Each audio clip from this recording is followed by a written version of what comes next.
toxic masculinity. Intelligence is a white man's mythology. Yeah, this is a weird story. By the way, Valeria is going by her supervillain name today, Two-Face. Anyway. Sorry. You mean because of this? Stupid joke. Yes, that's why. That's what I meant. Yeah. Oh, beautiful. Hideous. No. All right. Let's have a look at this. This is essentially a story about a crazy person. Like, this is one of these lunatic leftists who are, like, legitimately crazy. So let's have a read here. University researcher says intelligence is a white man's mythology. Now, this is a tweet. I mean, I don't know if this is newsworthy, but it's definitely bizarre. And just another example of how crazy the world has gotten. Let's see here.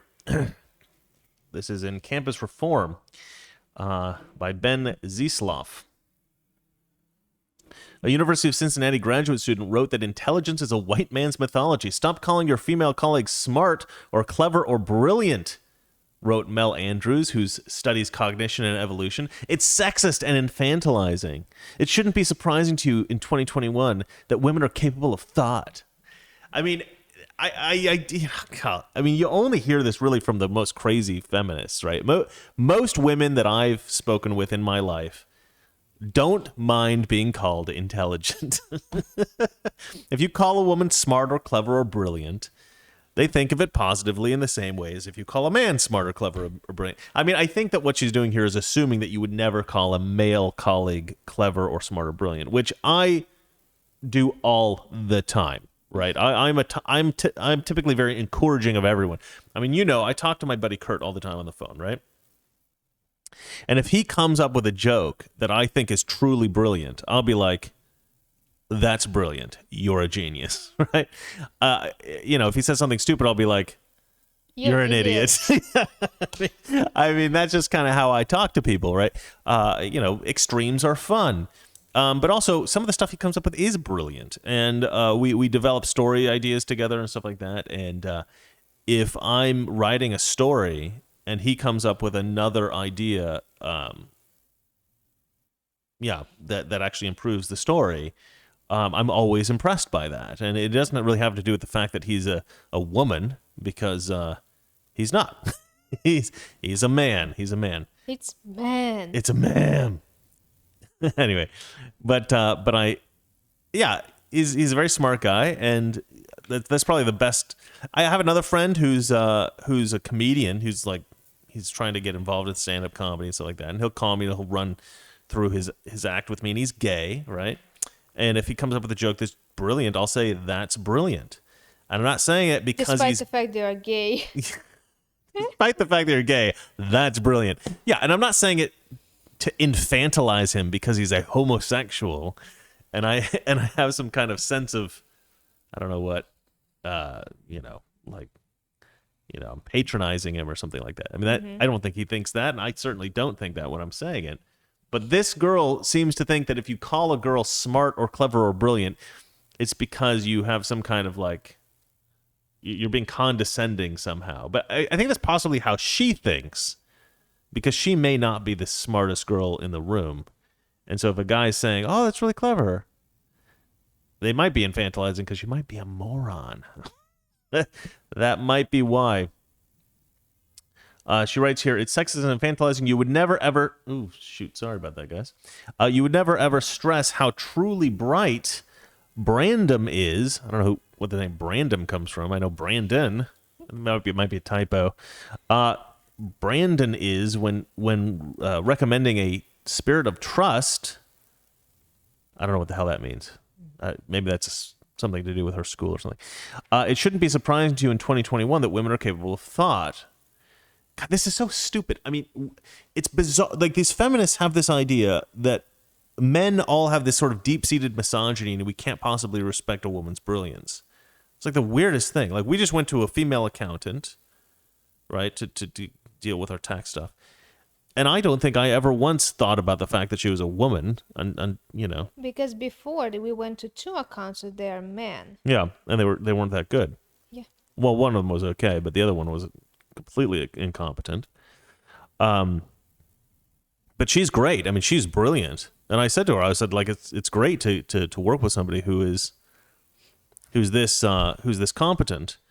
I certainly didn't mean it in an infantilizing way. I just don't recognize the world that this girl's talking about, like the world that this girl exists in. And it kind of goes back to my philosophy about, how the left is versus the right is. And people on the right, they see the world how it is and they act accordingly. People on the left, they don't seem to see the world how it is. They see black men being executed by police officers, thousands of times a year. If you ask a Black Lives Matter, like a white person that's protesting, in a Black Lives Matter protest, and you say how many black men are killed every year, we've seen this. I mean, there's videos online about this. How many black men are killed by police every year? They'll say thousands. Mm-hmm. And it's like 93. No, it's like 13. 19. Huh? I'm talking about unarmed black men. 7. It's something more like that. Yeah. I don't know what the average is year by year, but I think last year it was something like I think in 2019 it was like 9. 9, yeah. And then in 2020 it might have been a few more or something like that. But it's like in the low teens, high single digits. I mean, it's not anything like what they think, and it's usually most of these people who are unarmed are trying to physically attack the police officers. They're trying to take a gun and... Yeah, or something like that. It's incredibly rare that it's even a contested situation. But whenever it is, it gets on the news and it's a big deal. And there's way more white men than black men every year, a significant number more. And even though the incidence between these different two racial groups and police officers is about the same. You get about the same number of white people interacting with police in these kinds of situations as you get black people interacting, but more white men are killed. So police tend to kill white men who are unarmed more often than black men per incident. I don't want to get into that. Let's move on. This girl says, you're doing the same thing when you describe your black and Latino students as very bright, added Andrews. Yeah, you are doing the same thing. You're being nice and honest, probably. I don't think there's any infantilization going on there. There's no condescension. This woman is just dreaming about things. Anyway, the point I was trying to make is that the left believes in these fundamental ideas about the world that just aren't true. That it just isn't true. That black men are being murdered at these like incredibly high rates. I usually bring up a lot of stuff that's just like simple stuff about the world. Like if you're born with a penis, you're a boy. If you're born with a vagina, you're a girl. And no amount of thinking you're a woman inside changes that. It is like, but they live in this like fantasy version of reality where if you think you're a wolf and you run around the forest barking, you're a wolf. But you're not a wolf. You're a human being. These people are crazy. They also have these very specific delusions, like Trump wanted to build the wall because he hates Mexicans, right? And Trump hates all black Americans. Like Trump hates the gays, he hates the transgenders, he hates women, he's a misogynist, right? They build these fantasies up in their mind, and then they live in that world. And this is a case of that, I think, where she's living in this world where she believes the men around her are misogynists, and then she's applying these misogynist ideas to everything that they say. Certainly anything that you say can be taken wrong if somebody's looking at it that way all the time. When I used to work in Hollywood, there was this guy that I worked with sometimes. I forget his name. But anyway, he was a gay guy, and I really couldn't stand him. But he was friends with a girl that I was friends with. And so she loved him. And so anytime the three of us were on set, she would hang out with me, and he would hang out with her. And I would therefore have to hang out with him, which is always a freaking nightmare. And he would turn everything into a double entendre. Like everything. He was like the most annoying gay dude you could possibly imagine. Like I would be like, man, today is hard. And he'd be like, hard. It really is hard. It's hard today, isn't it? It's super hard. And he always elbow me. And I'm like, dude, stop elbowing me. That wasn't a sexual thing. And he's like, you sure? Are you sure it wasn't sexual? I think it was. No, it wasn't sexual. It was just today's a tough day, and then you'd say something else like oh, I'm kind of thirsty for cock. He'd say like the most vulgar stuff. Every single thing that you'd say, it was some kind of double entendre, some kind of vulgar, nasty thing. And he just saw the world that way, right? Because he liked those. What's funny? What are you laughing at? Go on. Jesus is God says, sounds like my husband. Yeah, and look, some people do it like think like that, think in puns, think in double entendres, and actually they're very skilled at it, and it's very funny, and it's a very interesting way of looking at the world. This guy, it wasn't funny and it wasn't interesting. It was just really, really annoying. But in the same way, leftists look at the world. It's a lot more serious the way leftists look at the world, because they look at the world in this sort of fantasy version of the world, and they believe it. They believe it's real. I don't think most people with double entendres really believe, that are looking for double entendres really believe that you indicated that, right? They know they're making it into a joke to try to make people laugh, of course. But leftists make up these bizarre versions of reality, and then they believe it, and they live in it. And they function in a way as if what they're thinking is true. That's why they're so confusing a lot of the time, because they'll say something about what you're doing, and and you just look at them like, what the hell are you talking about? Like, what you're saying doesn't make any sense, because they don't live in the same reality as the rest of us. And that's what's going on here. So then she posts, and this is the really weirdest thing. She posts, intelligence is a white man's mythology, a phantasmal concept, a non-referencing term. I don't even know what this word is. Syncagoramatic. Andrews wrote syncagoramatic. Now there is one beast of a big word. This is what a lot of these university people, they like to put in these big words to make themselves sound smart. It's like, good job, Mel Andrews. You sound so smart, having texted the word or whatever, tweeted the word syncagoramatic.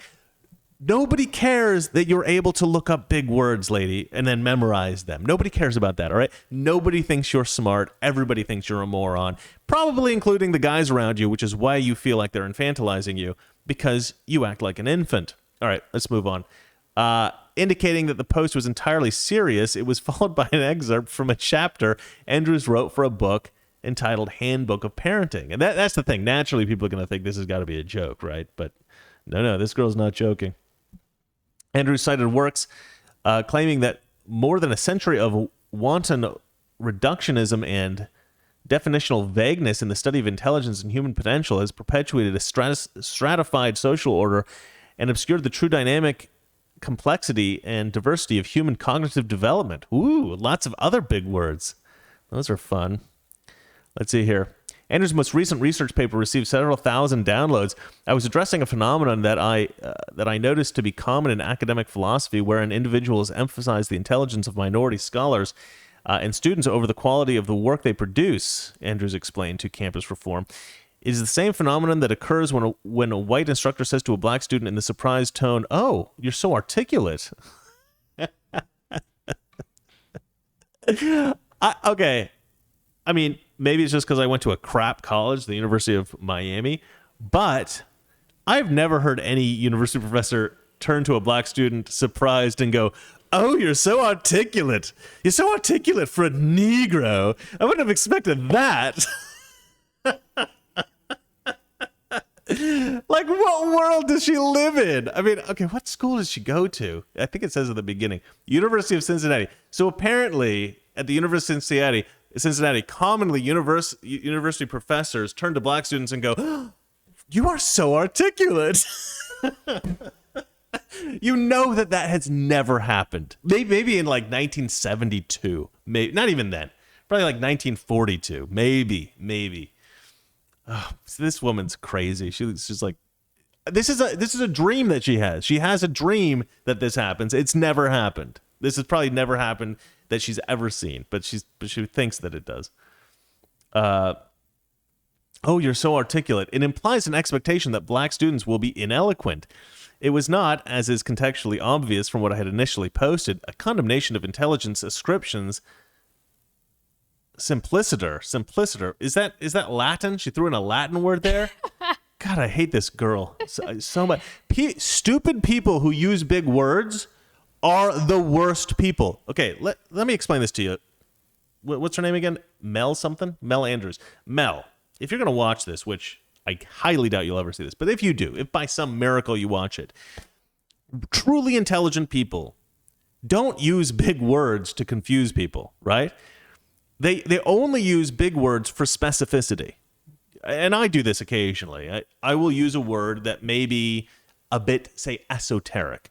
But the only reason I'm using it is because it is absolutely 100% the best word for that term, and I can't think of a better way to say it than to say that. But if I know it's a bit esoteric, and I know some people are going to get confused by it, I will then explain that term, right? Smart people do not say things just to sound smart. They don't use words just to sound smart, right? Stupid people who want people to think they're smart will use big words that they know people won't understand, so that people think, oh, she's using words I don't understand. She must be so smart. and granted, it's a fairly good technique. Some people are tricked by this. Some people will believe that you're smart because you used a few big words. But smart people will not think you're smart. Smart people will think that you're a moron pretending to be smart. That's just a little bit of advice, okay? What am I going to call those advice things? I'm going to make some advice videos. I'm going to call them, what did I call it? Oh, yeah. Well, with this one weird trick. With this one weird trick, you too can make people think that you're smart. Yeah. But it's such a bad trick because smart people will know that you're a stupid person trying to be smart. And I used to do it, actually. The reason I know that stupid people who are trying to sound smart do this is because when I was really young, I'd say probably like 17, 18, which is not really young, but a bit young, I did kind of the same thing. I wasn't necessarily trying to sound smart, but I liked old books, so I'd always read like Dickens and stuff like that. And within Dickens and some of these older books, you have like Sherlock Holmes, as well. You have these words that are not really used anymore. They're kind of like these, I don't know, anachronistic, you might call them, or something. They're not really anachronistic. I mean, to be used today, they would be considered anachronistic. But they're just words that you don't hear today. But I liked these words. I thought they were cool, so I would use them. And I also kind of thought that people would recognize that I had some degree of intellect because I was using these words that aren't used so much anymore. It wasn't necessarily intent, but I kind of thought that. But what I found was that people just thought I was an idiot and I was trying to sound smart. So I stopped doing that. But what I found in subsequent years is it's best to be as clear as possible. If you're truly an intelligent person and you want to communicate an idea clearly, just say what you're thinking as simply and clearly as you can. That is what intelligent people do. To say something in an esoteric way that nobody can understand, this convoluted language, you're just going to annoy most people, and then the people that you do impress are going to be idiots anyway. And the most people who are intelligent that you want to impress are just going to look down on you and think you're an idiot. All right, let me finish this off. Ascriptions simpliciter. What a genius she is. Okay, the handbook is a text written for scholars on the field of developmental psychology. It would not be used in undergraduate or even graduate coursework, Andrews clarified. This is a handbook for scholars, okay? I am so smart. I am too smart for undergraduate students. I'm too smart for graduate students. These are people who already have their doctorate, and they're just so smart. They're just unbelievably smart. That's what my work is for. Because my work is so like, it's so funny because I hadn't even read that part before I gave my little psychological diagnosis of this girl, trying to sound smart using her big words. This is just more evidence of that. I mean, this girl is so desperate for people to think that she's smart. This is pathetic. This is a weak human being. I shouldn't say this. She's using big words. Maybe this girl needs something else is big. Okay. Valeria! I am so sorry, ladies and gentlemen. That was... Just to shut her up. Is that somebody's comment, or did you come up with that? No. Oh, that is terrifying. I am sorry, ladies and gentlemen. That was somebody comment, so I can say somebody commented. That was a terribly vulgar joke, and I highly disapprove. I will read the last sentence and then we'll move on to the next story. Andrew's also asked to be referred to as a Marxist and an anarcho. Well, hold on. Oh my gosh. An anarcho syndicalist. Okay. With they, them, theirs pronouns, adding, your readers should love that. Okay, well, at least she knows that we think she's a moron. At least she's that self-aware. A Marxist and an anarcho-syndicalist. Oh my God. Even what she wants to be referred to as is some kind of esoteric BS. An anarcho-syndicalist. Give me a break. Ugh, this woman is insufferable. It's a multisyllabic word that's understandable. Yeah. It's going to be hard to move past that joke, darling. Oh, everybody likes it. Do not encourage her. Do not encourage my wife to say vulgar things. That's terrible. Woman? Yes. Okay, it was pretty funny. Shall we move on to the next story? He will beat me later. We'll beat you later, yes. Okay. With something big. Sorry, next story. Next story is huge. Huge. Biden rolls out new executive orders on gun control. Yeah. It's pretty annoying. Look, I actually didn't really want to cover this story because I think everybody's probably covering it, but I thought it was something that was such a big story, you might say, that it did need to be covered. Let's see here. Well, all right, let's go ahead and play this audio here. Toxic Masculinity. Weekdays, 9 p.m. Eastern, 6 p.m. Pacific.